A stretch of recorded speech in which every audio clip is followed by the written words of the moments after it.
Hi everybody, welcome to Theo and Olaf. My name is Irene. With me is Olaf, our Samoyed doggy. And today we'll be talking all about leashes. These are all our leashes. As you can tell, we have accumulated many during our time with Olaf.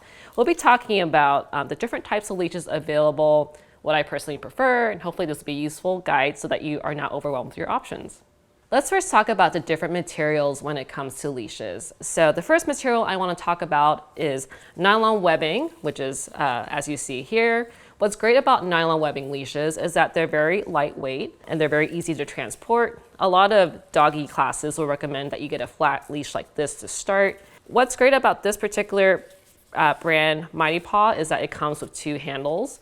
One at the very end of the leash, and then there's a traffic handle that's closer to your dog's neck so you have better control. And overall, nylon leashes are not very expensive. This was just under $20. One con with nylon webbing leashes though is that they're not extremely durable compared to other types of materials, so they can fray and come apart over time. The one thing I don't like about nylon webbing leashes is that they're not very comfortable on your hands if your dog happens to pull a lot. One brand that you should consider though, that many Samoyed breeders recommend, is White Pine Outfitters. We don't actually have any leashes from White Pine Outfitters, but we do have their collars as you see here.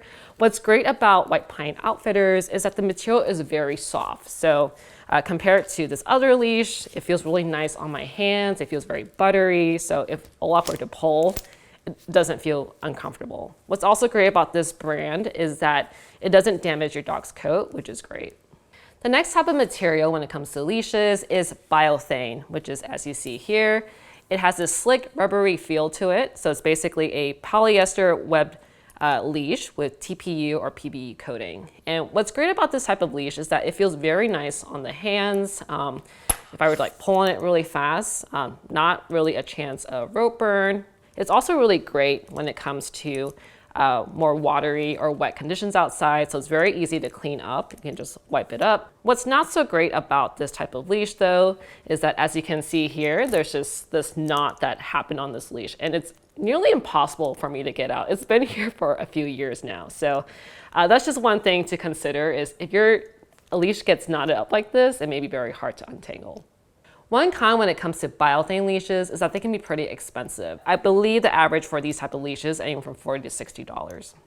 The last type of material I'll talk about is rope. Rope is my favorite type of material when it comes to a leash, mainly because it feels really good on my hands. I like being able to have more of a closed grip on my leash, and if there's any pulling, there's less friction against my hand. So even within rope leashes, there are different types of materials. So this one is from the Naughty Pet. It's one of the first leashes that Olaf had.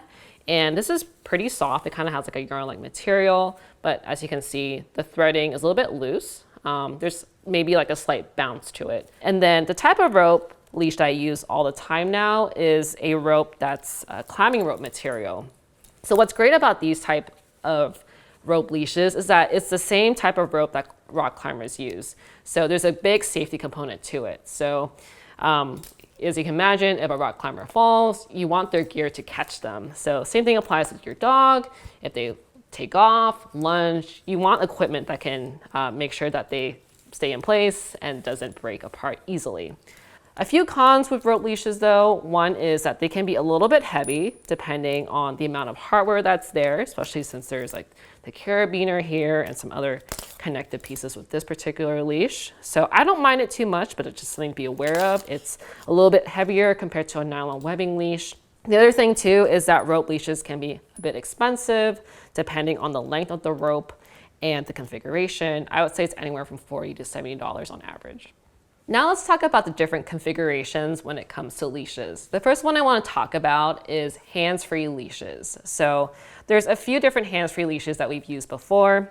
This is the one from Fable. It's the Magic Link leash. You might have seen it in our earlier videos. So with this type of leash, it's an all-in-one kind of thing. So this would essentially be your handle if you didn't want to do hands-free. But if you want to go hands-free, you would basically loop it over your head. So it could go around your shoulder or to your waist, and then you would tighten it. So this is a good option if you want your dog close to you, say if you're picking up poop or something and you want them nearby. I wouldn't recommend a hands-free leash though if your dog is pulling. This is only good if your dog knows how to walk well, and it's also good if you're doing city walks or in more crowded places and you want your dog more close to you.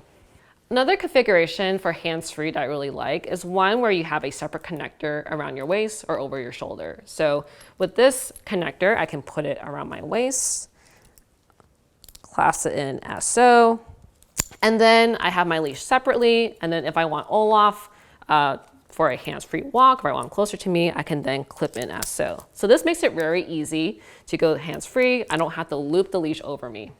Next, I want to talk about slip leads. Slip leads are essentially a collar and leash together. Basically, you would open up the opening here to get it over your dog's head and onto their neck, and then you close it, and basically you're good to go. A lot of different places use these type of leashes, so you might have seen the groomer using a leash like this. Dog shows we also use this leash too to quickly get the dog in and out of the ring. So what's great about this is that it's very convenient. I wouldn't recommend though a slip lead if your dog is a puller, because you don't want this to be yanking against their neck. So you really want to work on making sure that they walk nicely before you do something like this.